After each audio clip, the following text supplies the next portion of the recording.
வணக்கம் வாங்க இன்னைக்கு அக்ஷயா வீட்டு சமையல்ல லட்டு ரெசிபி தாங்க பார்க்க போறோம். ரொம்ப ஹெல்தியான லட்டு சிறுதானியம் வச்சுட்டு நம்ம இன்னைக்கு மில்லட்ஸ் லட்டு இப்ப செய்ய போறோம். அதே மாதிரி பாத்தீங்கன்னா இந்த வீட்ல இருக்கிற பொருளை வச்சே நம்ம வந்து இந்த லட்டு செஞ்சு ரெடி பண்ணிடலாம். பத்தாத்துக்கு இப்ப ஸ்கூல் வேற ஸ்டார்ட் பண்ண போறாங்க. பசங்களுக்கு ஈவினிங் ஸ்நாக்ஸாவும் வந்தோடனே இந்த லட்டு 2 லட்டு சாப்பிட்டாங்கன்னா ரொம்பவே ஹெல்தியா இருக்கும். நாங்களாம் சாப்பிட மாட்டோம் ஆனந்தி. எல்லாருமே சாதா தான் சொல்ல வந்தேன். சின்னவங்கல இருந்து பெரியவங்க வரைக்கும் எல்லாருமே சாப்பிடலாம். அதே மாதிரி பசங்களுக்கு ஸ்கூலுக்கு ஸ்நாக்ஸ் பாக்ஸ்லயும் வச்சு நம்ம கொடுத்து அனுப்பலாம். வாங்க இப்போ எப்படி செய்யறதுன்னு வீடியோக்குள்ள போய் பார்க்கலாம். இந்த லட்டை வந்துட்டு ஒரு 10 நாளைக்கு நம்ம ஸ்டோர் பண்ணி வச்சுக்கலாங்க. நல்லா இருக்கு ஆனந்தி, சூப்பராக இருக்கு. டேஸ்ட்லாம் பார்த்தோம், நல்லா இருந்தது. நெய் நிறைய போட்டு லட்டுனாவே கொஞ்சம் நெய் அதிகமாக வேணும். யார் தான் சாப்பிட மாட்டாங்க, அப்படின்னா நல்லா தான் இருக்குது, சூப்பராக இருக்குது.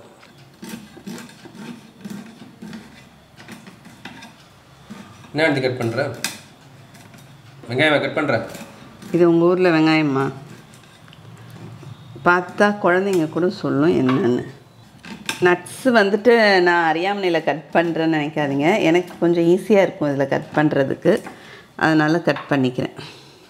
இந்த மாதிரி நம்ம அப்படியே கொஞ்சம் சீவலாக நமக்கு கட் பண்ணிக்கலாம். நான் இந்த லட்டு செய்கிறதுக்கு என்ன ஸ்டவ்வில் 2 யானை வச்சுருக்கீங்க? இப்போ ஃபஸ்ட்டு ஸ்டவ்வில் ஒரு பேன் எடுத்து வச்சுருக்கேங்க. இதில் 1 ஸ்பூன் அளவுக்கு எண்ணெய் 1 ஸ்பூன் அளவுக்கு நெய் சேர்த்துக்கலாம். இப்போ லட்டுக்கு பார்த்திங்கன்னா 100 கிராம் அளவுக்கு எள் எடுத்திருக்கேன். நான் இன்றைக்கி எடுத்துக்கிறது வந்து பார்த்திங்கன்னா வெள்ளை எள்ளு தான் எடுத்திருக்கேன்.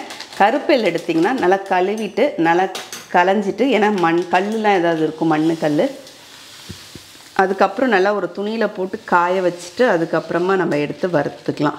என்ன வித்தியாசம் கருப்பு எள்ளுக்குன்னு வெள்ளை எள்ளுக்கு ஆனந்தி? அதில் வந்துட்டு தோலோடு இருக்குது, அதுதான் ரொம்ப சத்து. இதில் வந்து தோல் வந்து எடுத்துடுறாங்க. தோல் எடுத்துட்டா வெள்ளையாடுமா? ஏலி ஆமாங்க, இது தெரியாதா உங்களுக்கு இத்தனை நாள்? இப்போ நம்ம எள்ளு சேர்த்துட்டு நம்ம அப்படியே இதில் நம்ம நெய் சேர்த்து எள்ளு வறுக்கும்போது பார்த்திங்கன்னா நெடுக்க வந்து எள்ளு வந்து படப்படப்படன்னு நல்லா வெடிக்கும்.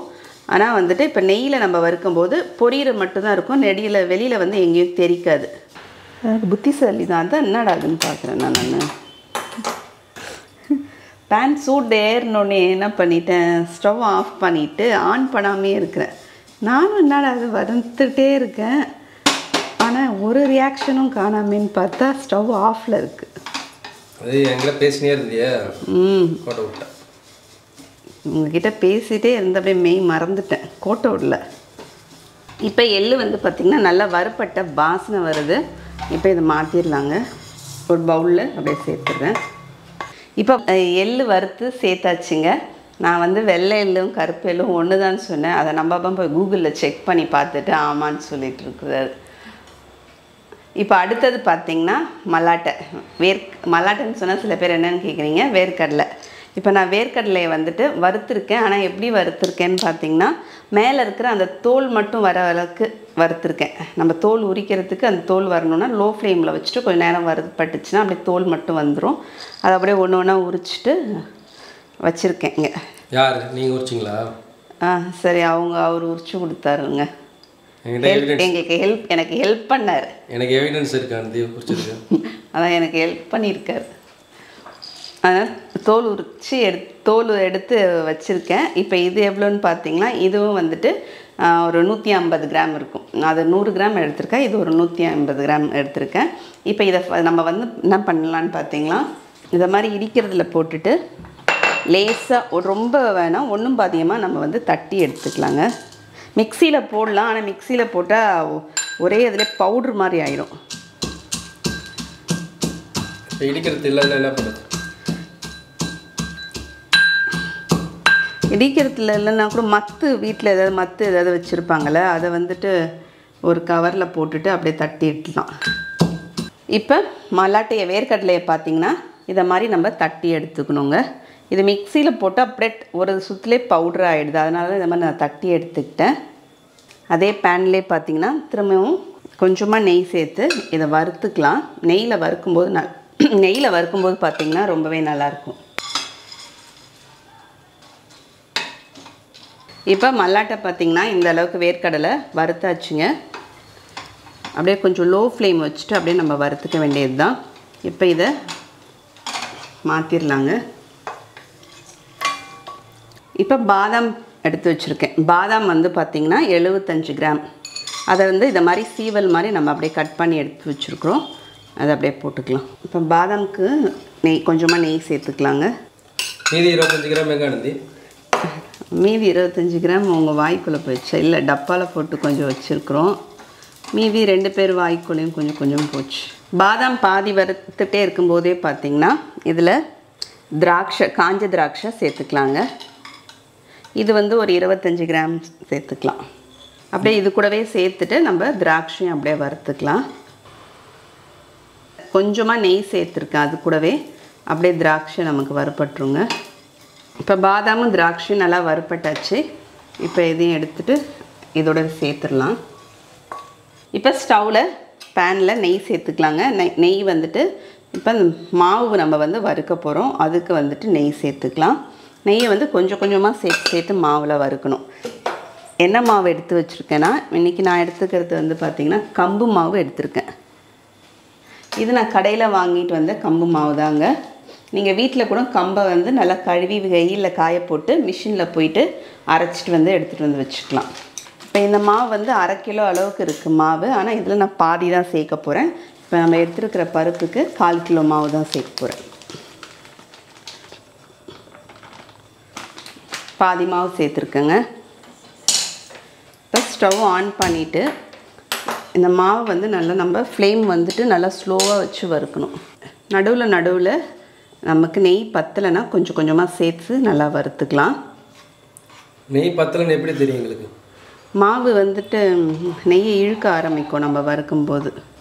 இந்த மாவுக்கு எத்தனை ஸ்பூன் நெய் கரெக்டாக சொல்லிவிடுங்க. முடிச்சுட்டு சொல்லுங்கள். பரவாயில்ல.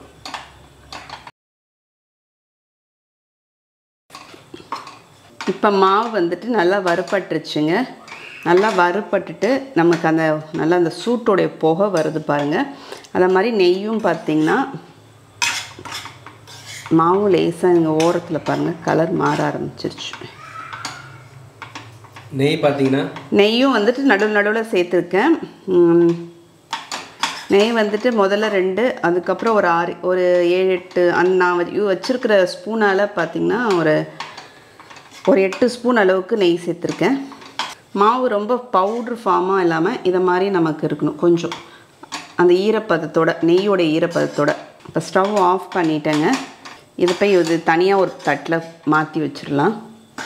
எப்படியும் வெல்லம் சேர்க்க போகிறோம். நீங்கள் எதுக்கு நெய் வந்து மாவு வந்து நெய் ஈரப்பதமாக இருக்கணும் பிடிக்க போகிறோம். அதில் மாவுடைய பச்சை வாசனை போகிறதுக்கு தான் கொஞ்சம் நல்லா நான் வறுத்துட்டேன். அந்த கம்பு மாவு வந்துட்டு நமக்கு வெறுமனே பச்சை மாவோட சாப்பிட்டோம்னா நமக்கு கொஞ்சம் வயிறு வந்து உபாதை பண்ணும். அதனால் வந்துட்டு நல்லா வறுத்துட்டோம்னா ஒன்றும் பண்ணாது. அதுக்காக தான். புரியுதுங்களா? சரி, ஓகே. புரியுதுங்களான்னு கேட்டேன். புரியுதுங்க.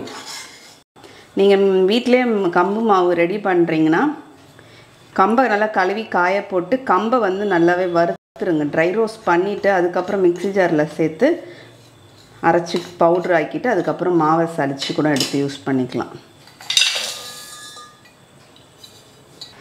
இப்போ நான் 1/4 கிலோ மாவுக்கு 400 கிராம் அளவுக்கு வெல்லம் எடுத்திருக்கேன். இப்போ இந்த லட்டில் வந்து எள்ளு சேர்த்துருக்கேங்க.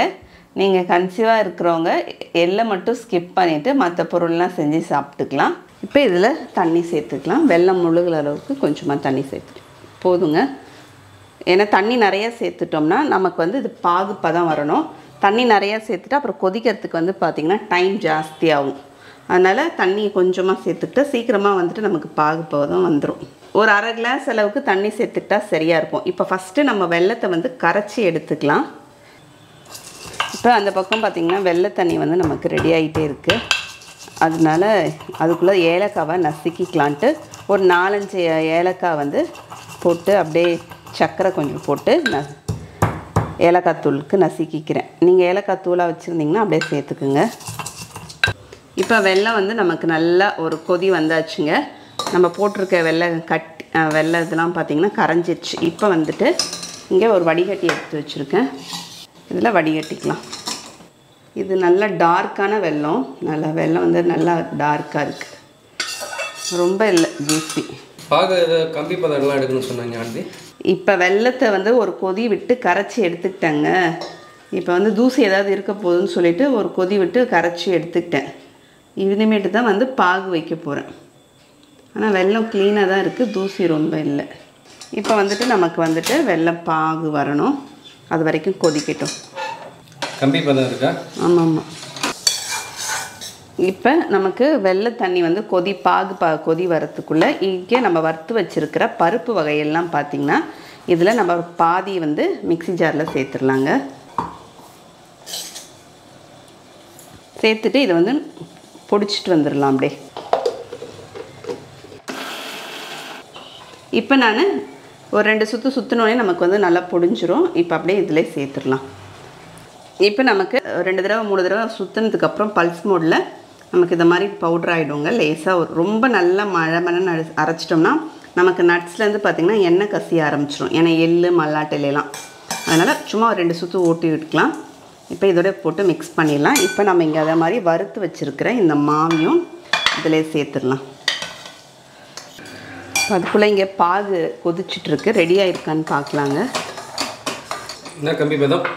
ஒத்த கம்பி பதம். இன்னும் ரெடி ஆகலை. இப்போ இதில் ஏலக்காய் தூள் 1 ஸ்பூன் அளவுக்கு ஏலக்காய் தூள் சேர்த்துக்கலாங்க. இல்லை ஒரு 1/2 ஸ்பூன் அளவுக்கு சுக்குத்தூள் சேர்த்துக்கலாம். ஒரு 2 சிட்டிகை மட்டும் உப்பு சேர்த்துக்கலாங்க. இப்போ இது எல்லாத்தையும் நம்ம போட்டு ஒரு கலந்து ரெடி பண்ணி வச்சிடலாம். இங்கே நல்லா கொதிச்சிட்ருக்குது. இப்போ நம்ம செக் பண்ணிடலாம். இன்னும் வரல, 1/2 கம்பி பதம் தான் வந்துருக்கு. ஒரு ஸ்ட்ரிங்கு வந்து விட்டு விட்டு போகுதுல்ல, நான் கொஞ்சம் நேரம் கொதிக்கணும். ஓகேவா? இப்போ நம்ம கலந்து வச்சுருக்கிற மாவு கூட வெள்ளை பாக சேர்த்துடலாங்க. சேர்த்துட்டு நம்ம அப்படியே கலந்து விட்டுடலாம். கரண்டியாலே கலந்துடலாம். கையால் தான் கலக்குங்க. கேமரா வச்சுட்டு கையால் கலக்குங்க. நான் சொல்லலை, நீங்கள் தான் சொல்லுங்கள். இது அப்படியே நமக்கு கொஞ்சம் அப்படியே கை பொறுக்கிற சூட்டுக்கு வந்தோடனே உருண்டை பிடிக்கலாங்க. இப்போ பிடிக்க முடியாது நம்மளால்.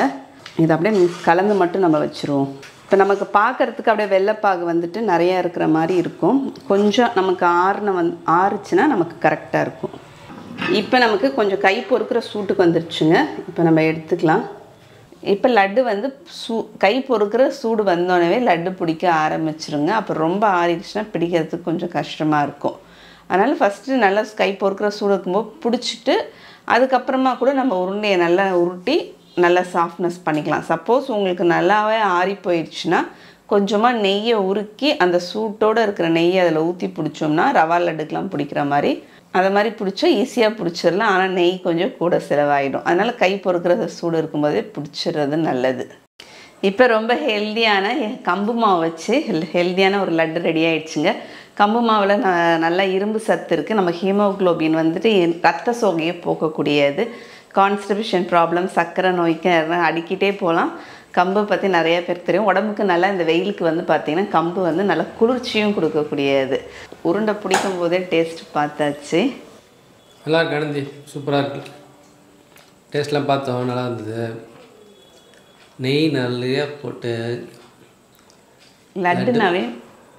லட்டுனாவே கொஞ்சம் நெய் அதிகமாக வேணும்.